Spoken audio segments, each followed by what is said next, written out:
This is Pet Life Radio. Let's talk pets.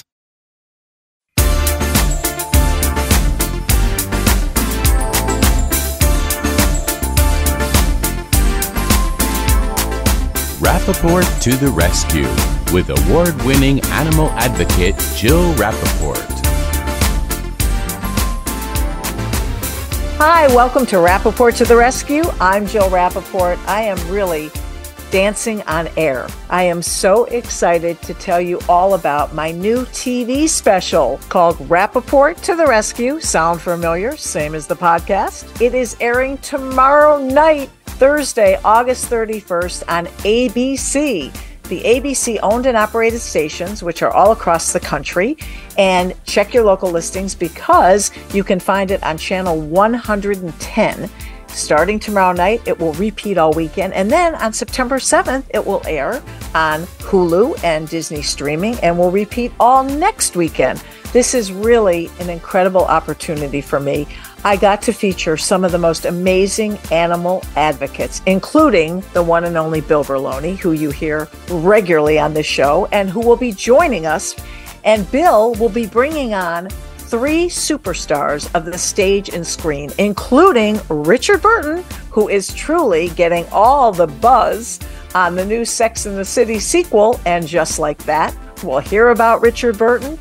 Plus, we will have a very special guest in my ABC special, the one and only Gabby Pizzolo. Of course, you know her from Netflix's sci-fi thriller, Stranger Things. She also stars in HBO's Pretty Little Liars. She starred on Broadway at 10 Years Old in Matilda. And you are going to witness in my special the most unbelievable reunion with one of Bill Berloni's dogs that she has not seen in 10 years. They are reuniting for the first time since she worked with this dog in Winn-Dixie. My special also features such heartfelt stories, including one about a very special man who rescued a dog that was literally going to be thrown away because the dog did not have use of its front legs. So he built him a little wheelchair, and this man is in a wheelchair. This story will bring you to tears. I love this special. The people in it are incredible. The dogs in it are incredible. And of course, I had to get one of my rescues in it, the one and only Senior Stanley. He is taking center stage with me in Central Park. And it is really, if I do say so myself, the best heartfelt 30 minutes you'll ever see. So when we come back, we're going to talk all about the special and hear what Bill Berloni is up to with all the other projects he has going on in his life when we come back. Take a bite out of your competition. Advertise your business with an ad in Pet Life Radio podcasts and radio shows. There is no other pet-related media that is as large and reaches more pet parents and pet lovers than Pet Life Radio. With over 7 million monthly listeners, Pet Life Radio podcasts are available on all major podcast platforms. And our live radio stream goes out to over 250 million subscribers on iHeartRadio, Odyssey, TuneIn, and other streaming apps. For more information on how you can advertise on the #1 pet podcast and radio network, visit PetLifeRadio.com/advertise today. Let's Talk Pets on PetLifeRadio.com.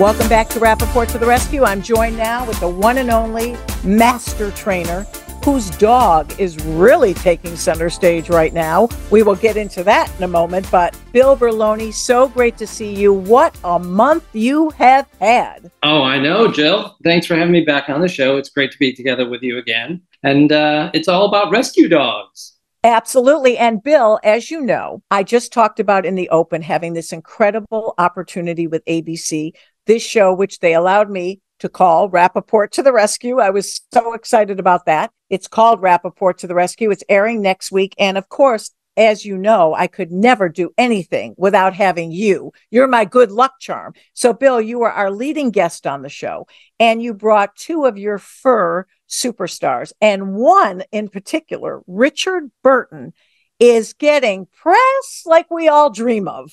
Yes, Richard Burton is heating up the airway. He's stealing all the thunder from 4 really beautiful women on And Just Like That, the sequel to Sex and the City. Yes, he plays Kristen Davis's family dog. And I want to read a recent article in The Cut. Listen to this, folks. The star of And Just Like That second season isn't Aiden's Matrix jacket, Enid Frick, or even Kim Cattrall's cameo. This year, the real MVP is Charlotte's bulldog, Richard Burton, king of the Goldenblatt Castle. Bill, does it get better than that? Everybody's talking about this show, and now everybody's only talking about the bulldog. Well, that's because of Michael Patrick King, the producer-director. I mean, he's brilliant in the way, not only that the way he directs the show, but he just lets Richard Burton sit there and react. And it's paying off big time.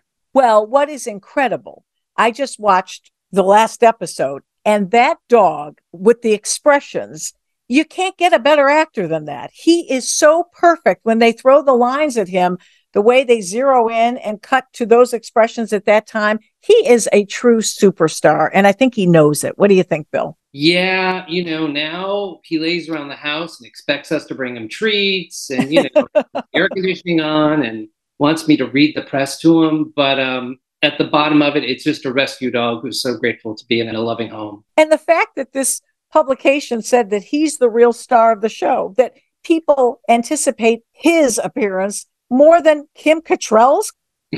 Well, I don't think so. But, Richard Burton's been in from the very first episode all the way through. And, it's got a good through line. He's sort of doing the commentary on what's going on in the room. It's so interesting because as I've been watching the show, I love the element of the shelter in the show.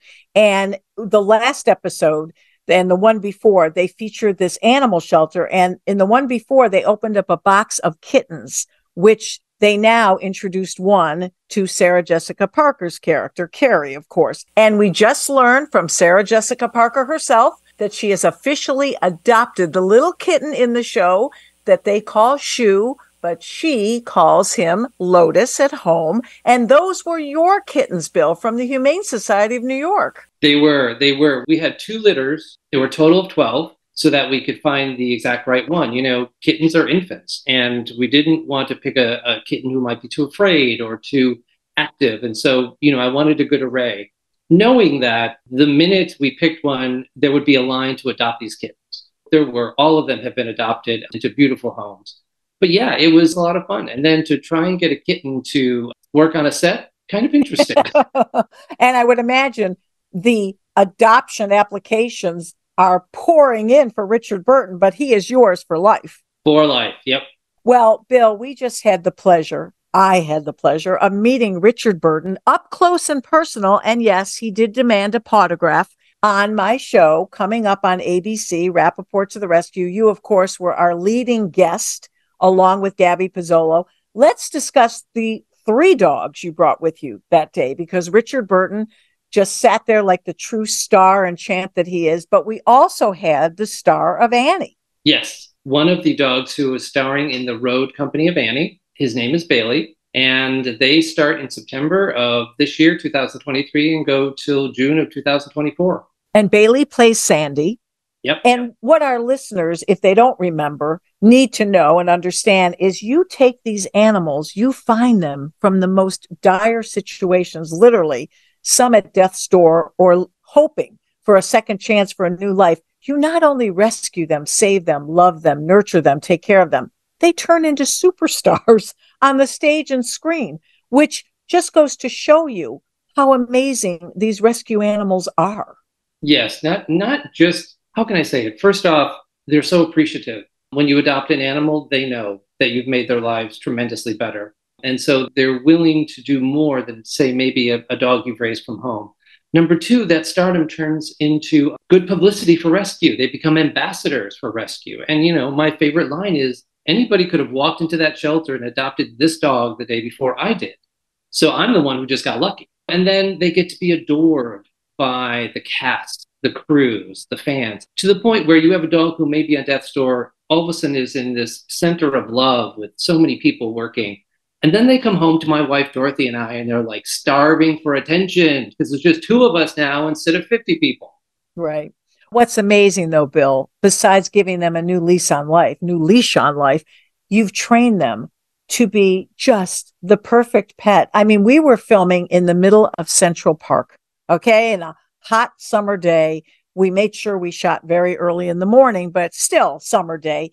All the noise, the cyclists, and they all three, because we want to talk about Bodie from Winn-Dixie, which I teased in the open, sat there like statues. Your training ability, it's not just taking a puppy from a litter and bringing them up and training them. You're taking them from really unusual and often dangerous and horrific situations, and you turn them into the perfect pet.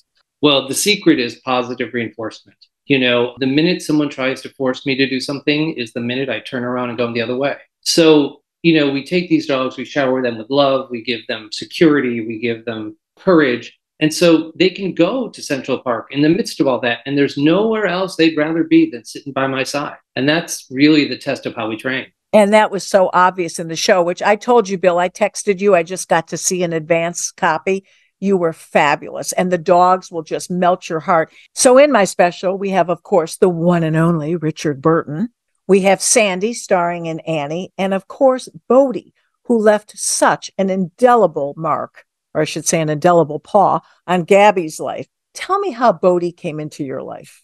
My wife, Dorothy, and I have been working on creating a new musical that stars a dog, and it's based on the book Because of Winn-Dixie. And in one of our out-of-town tryouts, Gabby played the lead character, the little girl who finds the dog. So they worked very closely together for a very long time when she was 11 years old, I believe.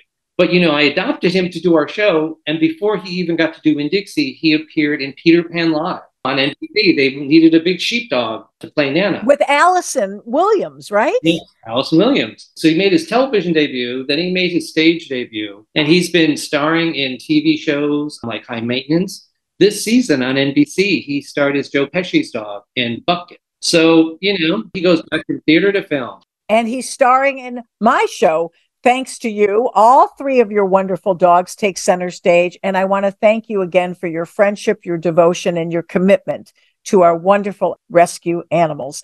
And of course, the wonderful Gabby Pizzolo, who stars as Susie Bingham in the Netflix original sci-fi series Stranger Things. She's also the star of HBO's Pretty Little Liars and starred on Broadway in Matilda at 10 years old. And you have a very long-term special relationship with her and really opened up her eyes to the importance of rescue and adoption because of your dog, Bodie, in Winn-Dixie. Tell us about that relationship. Well, whenever we work with an actor in a theatrical piece, they have to become as good trainers as we have. The dogs have to not only listen to them, but they have to love them as much as they love us. And so we create this special bond. And it's interesting whether it's 50 years ago, I'll see these actors who have worked with our dogs and remember so fondly the love and good time that they have. And so, years can go by and sometimes they'll show up and you would think 8 years later, the dog wouldn't recognize them and they go crazy. We don't want to give away too much, but let's just say that reunion will bring tears to your eyes. And what about your relationship with Gabby? Before you, she was a young kid, obviously, and she really didn't understand at that age the importance of rescue and adoption. You changed her whole world on this topic.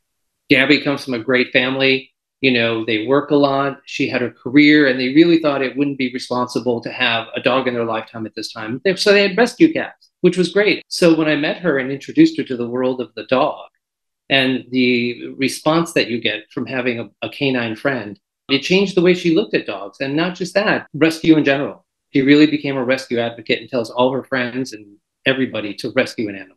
And you started her very young, which is what's so important and wonderful when people can raise their children, understanding the importance at a very young age, bring an animal into the house from a shelter and teach these young kids, hopefully at birth, what it's like and the joys of taking in an animal in need.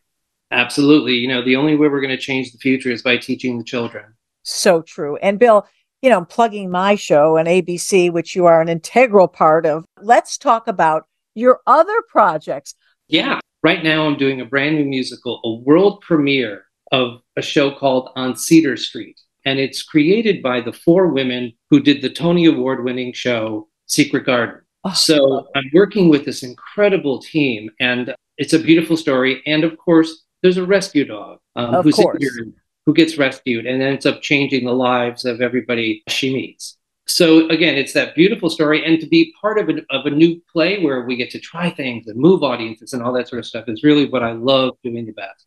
And when you did End Just Like That, which of course is the follow-up to Sex and the City, I would imagine that was like the most coveted gig. What animal trainer wouldn't want their animals featured in that show that was so highly anticipated? And thank goodness you filmed everything before this horrific and very sad strike, which is affecting all of our wonderful writers and now the actors' strike. I'm in the union, SAG-AFTRA. It's really tragic, and it's really affecting your work as well now, too. Yes, we're relegated to do non-union work because we won't certainly cross any picket lines. So commercials, you can work on commercials and documentaries, small non-union film stuff. And of course, the plays. My plays are the backbone of our business. And so between On Theater Street and the new tour of Annie going out, we're able to stay alive this time. Unlike the pandemic when everything shut down. Well, thank goodness, Bill, because I know when the strike first started, it's not like you're just worried for yourself. In fact, you and Dorothy really come last in terms of your priorities. You're worried about your multiple animals that you need to feed and take care of. And when you have as many as you do, and what are you up to now? It's in the 20s, right? Yeah, it's 22. Oh, just a few. You have a lot of mouths to feed. Absolutely. I'm fortunate enough to be able to do a lot of other things, and we can't wait to get back to filming because we were filming 5 series at a time last summer. We had dogs on 5 different series. It was crazy. And we should mention that my show on ABC is non-scripted, so it did not fall in that category. I'm a SAG member too. For 40 years, you've seen parts of my body in lots of different shows. I don't want to ask what parts because this is a G-rated podcast. When there's a stunt and somebody's got to get bit or something crazy happens, my hands, my leg, my back. Well, I was even an extra in The Marvelous Mrs. Maisel. Oh, I love that. A dog walker. So, yeah. So, no, I agree with you. We really have to help the SAG members and other film people get a livable wage. Bill, so perfectly put. Thank you so much for another great interview.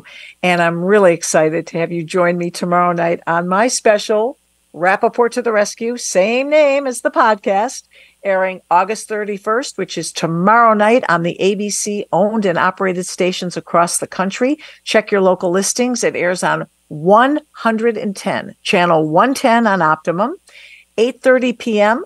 Thursday night, tomorrow night. And then repeats all weekend.